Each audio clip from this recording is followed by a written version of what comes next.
কই তুমি? আজকে আমার আসতে দেরি হবে, তুমি রাতে খাওয়া দাওয়া করে নিও।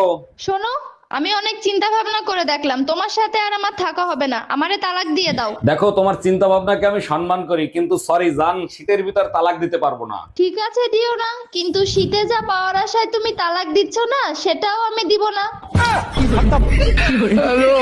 এই শোনো, তোমার থেকে আমি বেশি পড়াশোনাও জানি, আবার তোমার থেকে বেশি বুদ্ধিমানও। তারপরেও তুমি আমার বাড়িতে বাসনই মাজো। অরুণ ভাই, আপনার হাত ভাঙার খবর শুনে আর থাকতে পারলাম না, তাই তাড়াতাড়ি দেখতে আসলাম। তারপর বলেন কত টাকা খরচ হয়েছে। ভাবি, এ পর্যন্ত 50,000-এর উপরে খরচ হয়েছে, আরো হইতে পারে। বলেন কি অরুণ ভাই, 50,000 টাকা খরচ হয় কি করে? বড় জোর 10,000 টাকা খরচ হইতে পারে।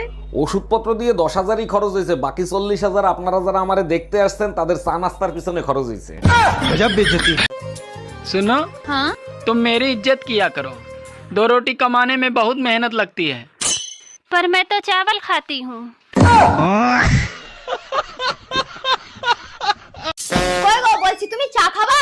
ইস শালা, আমি যদি বলি যে চা খাবো তাহলে আমাকেই করতে হইলে, তার থেকে ভালো মানা করে দিই। হ্যাঁ, বলছি আমি খাবো না। আচ্ছা ঠিক আছে, তাহলে আমার জন্য 1 কাপ করে নিয়ে আসো গা।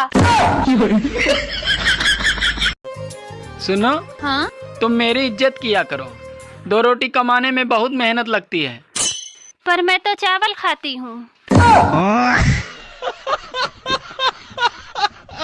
কই গো, বলছি তুমি চা খাবা? ইস শালা, আমি যদি বলি যে চা খাবো তাহলে আমাকেই করতে হইলে, তার থেকে ভালো মানা করে দিই। হ্যাঁ, বলছি আমি খাবো না। আচ্ছা ঠিক আছে, তাহলে আমার জন্য 1 কাপ করে নিয়ে আসো গা। सुनो जी, हाँ? अच्छा ये बताओ, सच्चा प्रेमी कौन होता है? अरे सच्चा प्रेमी वो होता है जो बीबी के साथ सोते हुए भी अपनी गर्लफ्रेंड के साथ चैटिंग कर ले।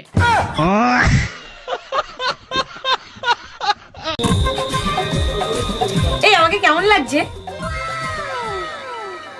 তুমি আয়নার উপর ভরসা করতে পারছো না, আর বাবার উপর ভরসা করছো।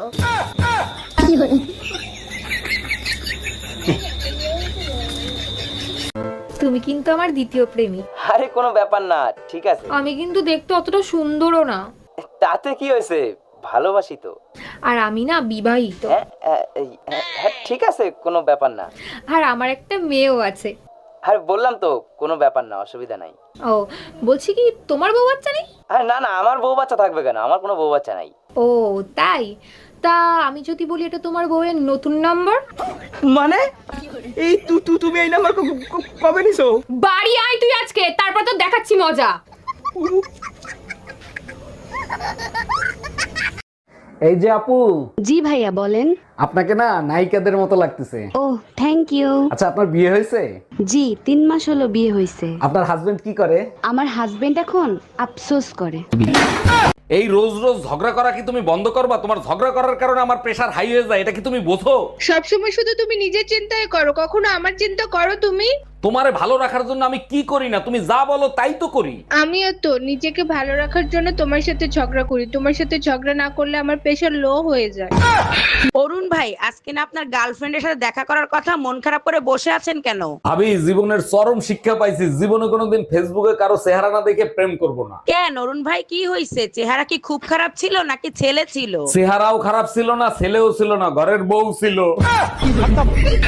অরুণ ভাই, আপনার হাত ভাঙার খবর শুনে আর থাকতে পারলাম না, তাই তাড়াতাড়ি দেখতে আসলাম। তারপর বলেন কত টাকা খরচ হয়েছে। ভাবি, এ পর্যন্ত 50,000-এর উপরে খরচ হয়েছে, আরো হইতে পারে। বলেন কি অরুণ ভাই, 50,000 টাকা খরচ হয় কি করে? বড় জোর 10,000 টাকা খরচ হইতে পারে। ওষুধপত্র দিয়ে 10,000-ই খরচ হয়েছে, বাকি 40,000 আপনারা যারা আমারে দেখতে আসছেন তাদের চা নাস্তার পিছনে খরচ হয়েছে। এই যে শুনছেন, এটি কি 2 নম্বর বাড়ি? 2 নাম্বার বাড়ি মানে কি বলতে চান আপনি? বলছি এই বাড়ির নাম্বারটা কি 2? আপনাদের মতো ফালতু লোকদের ঘাড় ধাক্কা দিয়ে বের করে দেওয়া উচিত। খবরদার ধাক্কা দেবেন না, সেলফে স্টার্ট হয়, পরে অঘটন ঘটে গেলে দায়ী থাকবেন আপনি।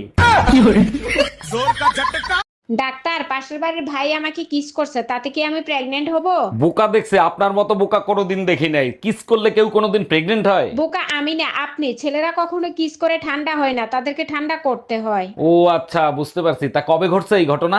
গতকাল মাঝরাতে স্বপ্নের ভিতর।